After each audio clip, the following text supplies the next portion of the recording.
Halo anak-anak semuanya, apa kabarnya hari ini? Semoga semuanya sehat selalu dan tetap semangat. Hari ini kita ketemu lagi. Hari Selasa kita akan melanjutkan belajar tentang tema menjaga kebersihan lingkungan, yaitu kita akan mengenal akibat yang terjadi bila tidak menjaga kebersihan lingkungan. Setelah kemarin anak-anak sudah belajar mengenal tentang manfaat menjaga kebersihan lingkungan, hari ini kita akan belajar mengenal tentang akibat yang terjadi bila kita tidak menjaga kebersihan lingkungan. Apa saja ya yang mungkin terjadi bila kita tidak menjaga kebersihan lingkungan? Mari kita lihat bersama-sama. 1. Lingkungan yang tidak sedap atau tidak enak dipandang. Lingkungan yang tidak dijaga kebersihannya akan menjadi kotor dan berantakan karena ada sampah di mana-mana. Sampah yang terdiri dari berbagai macam benda seperti plastik, botol, daun-daunan, sisa makanan, kulit buah, bungkus makanan, kaleng, kayu, dan sebagainya berserakan di mana-mana. Pemandangan seperti itu tentunya tidak enak dipandang. 2. Bencana alam banjir. Berbagai macam jenis sampah yang dibuang sembarangan bisa terbawa oleh air hujan sehingga masuk ke dalam selokan atau sungai. Malahan, ada juga loh orang-orang yang dengan sengaja melemparkan kantong-kantong besar berisi sampah ke dalam selokan atau sungai. Sampah-sampah yang ada di selokan dan sungai itu akhirnya akan menghambat aliran air. Air yang seharusnya mengalir menjadi tidak lancar, bahkan mampet. Bila hal ini terjadi saat hujan besar datang, air di selokan dan sungai yang tidak bisa mengalir dengan lancar akan meluap keluar. Air luapan itu akan masuk ke jalan, pekarangan, bahkan ke dalam rumah, sehingga mengakibatkan terjadinya banjir. Anak-anak sudah pernah lihat banjir? Dari televisi mungkin, atau dari gambar-gambar? Nah, akibat yang ketiga adalah terkena berbagai penyakit akibat dari lingkungan yang kotor. Ya, seperti yang anak-anak sudah lihat kemarin ya, bahwa lingkungan yang kotor bisa menyebabkan berbagai penyakit seperti diare, batuk, asma atau sesak nafas, kanker, tifus, keracunan, cacingan, serta penyakit kulit seperti gatal-gatal dan sebagainya. Lingkungan yang kotor membuat hewan seperti lalat suka sekali berada di sana. Padahal, lalat juga suka ya hingga pada makanan yang ada di meja makan kita. Akibatnya, makanan yang bersih di rumah kita bisa terkena kuman penyakit yang dibawa oleh lalat.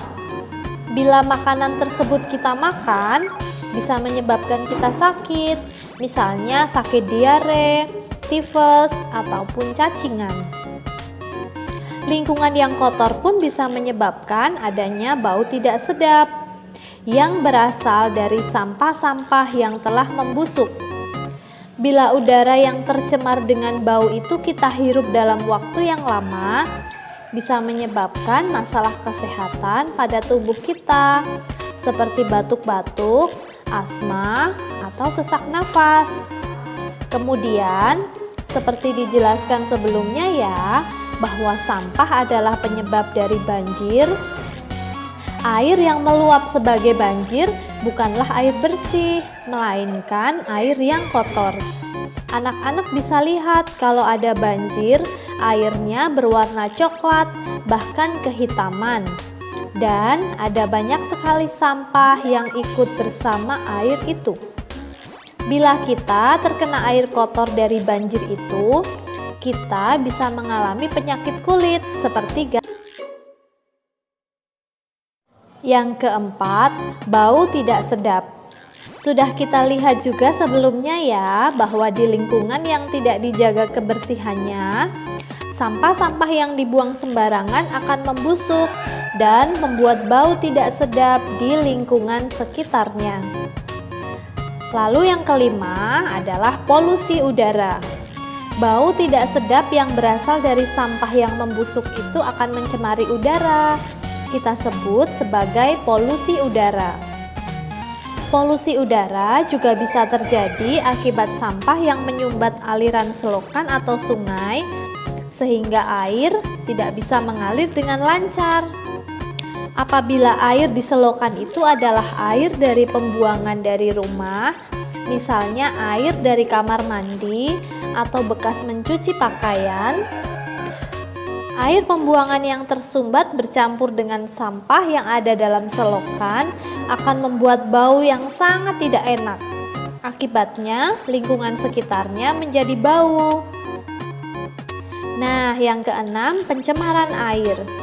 Seperti juga kita telah belajar kemarin, sampah yang membusuk mengandung zat-zat yang berbahaya. Bila dibiarkan, kandungan berbahaya itu bisa tinggal dan masuk ke dalam tanah, dan lama-kelamaan akan mencemari air di dalam tanah. Kalau kita mengambil air tanah yang sudah tercemar itu melalui sumur, bisa jadi akan membahayakan bagi kesehatan kita juga. Yang ketujuh adalah rusaknya lingkungan alam. Lingkungan yang tidak dijaga kebersihannya dengan baik bisa merusak lingkungan alam. Berbagai jenis zat berbahaya yang berasal dari sampah bisa tinggal dan masuk ke dalam tanah. Apabila zat-zat tersebut telah mencemari tanah, maka tanah akan menjadi tidak subur.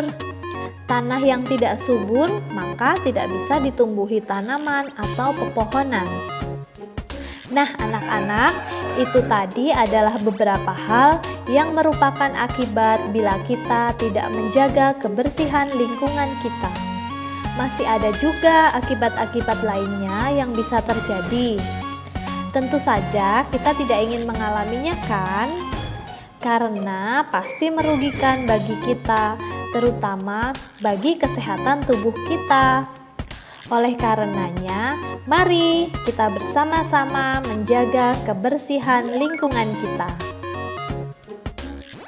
Nah, anak-anak, setelah tadi anak-anak melihat akibat-akibat yang terjadi bila tidak menjaga kebersihan lingkungan, selanjutnya anak-anak akan mengerjakan tugas. Tugas untuk hari ini apa saja ya?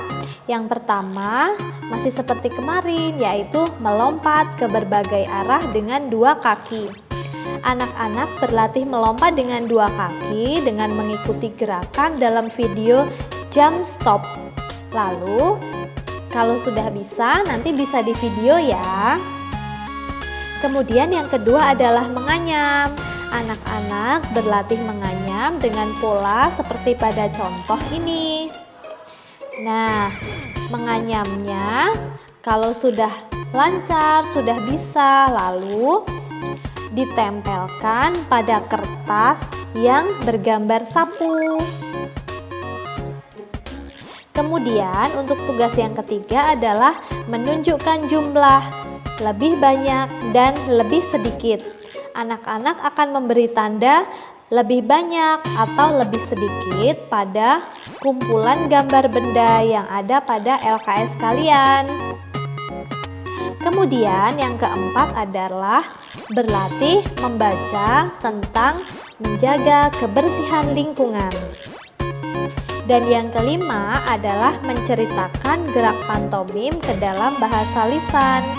Anak-anak menonton 2 video pantomim, bisa bergantian menontonnya setiap harinya.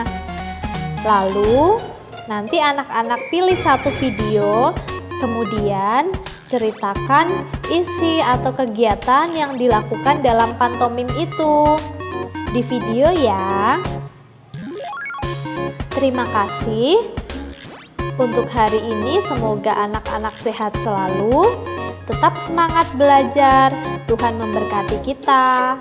Kita ketemu lagi besok. Sampai jumpa.